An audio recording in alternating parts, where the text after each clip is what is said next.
Hello everyone, I am Engineer Kamran Khan and you are watching my YouTube channel Learners of Civil Engineering.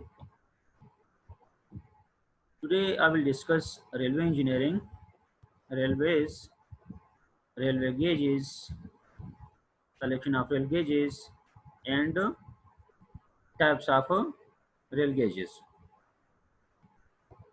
Now what is railway engineering?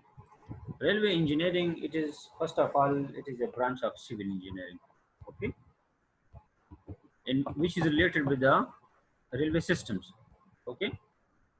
In this, the engineers in this field design, construct, and maintain railway tracks, railway bridges, railway stations, station yards, level crossings, and all the stuff related with the railway engineering.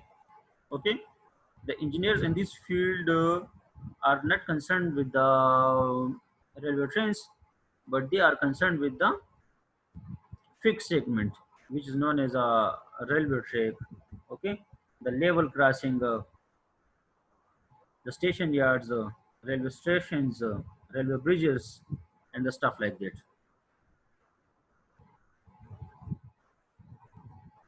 Now, what is a railway? Railway, it is also known as a permanent way or fixed way because it is laid fixed on the natural ground. Okay, and it is a combination of few parameters.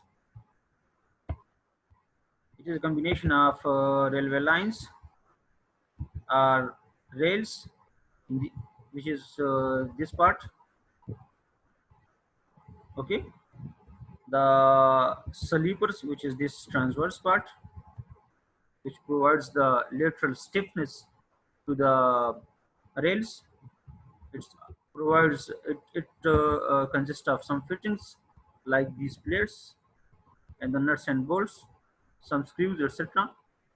And this ballast, which is this part, the aggregate part, which basically absorbs the vibrations of the railway trains, and it basically transfers the load of the railway trains to the subsoil safely.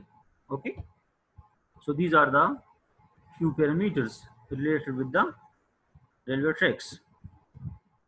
Now, what is a railway gauge? A rail gauge, it is basically the inner distance between the inner sides of the two rails. Okay, this lateral distance is known as what?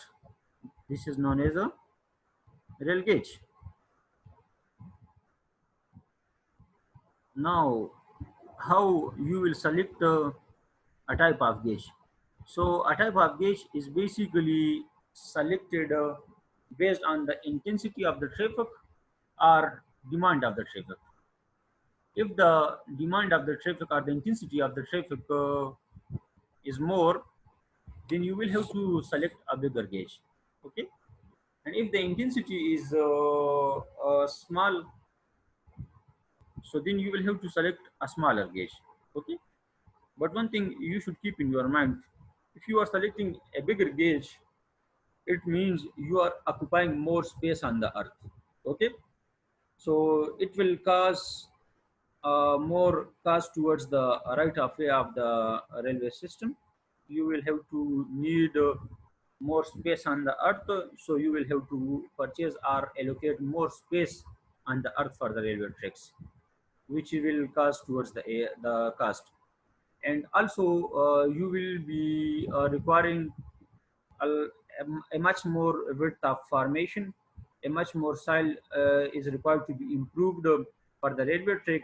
You will be needing wider railway sleepers. You will be needing more ballast. Okay, so all these parameters will aid towards the cost of the railway systems. Now, what are the different types of railway gauges?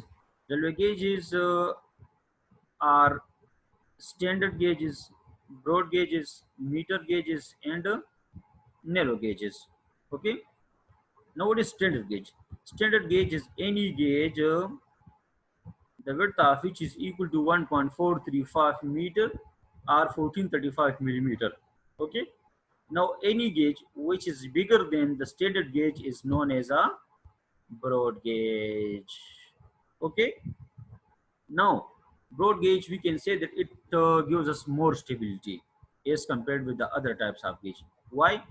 Because we have achieved more formation width, extra amount of ballast is left on the natural side, and more length of the sleeper has been added. So all this system is now adding towards the stability of the railway tracks.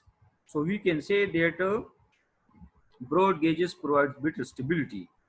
Okay, and these type of gauges are used for main cities and routes of heavy intensities. Okay, where the traffic intensity will be much more.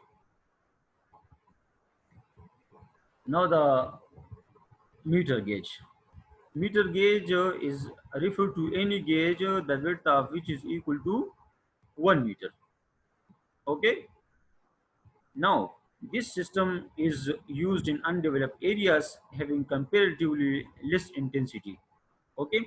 So when the intensity of the traffic is moderate, you will have to go towards the meter gauge.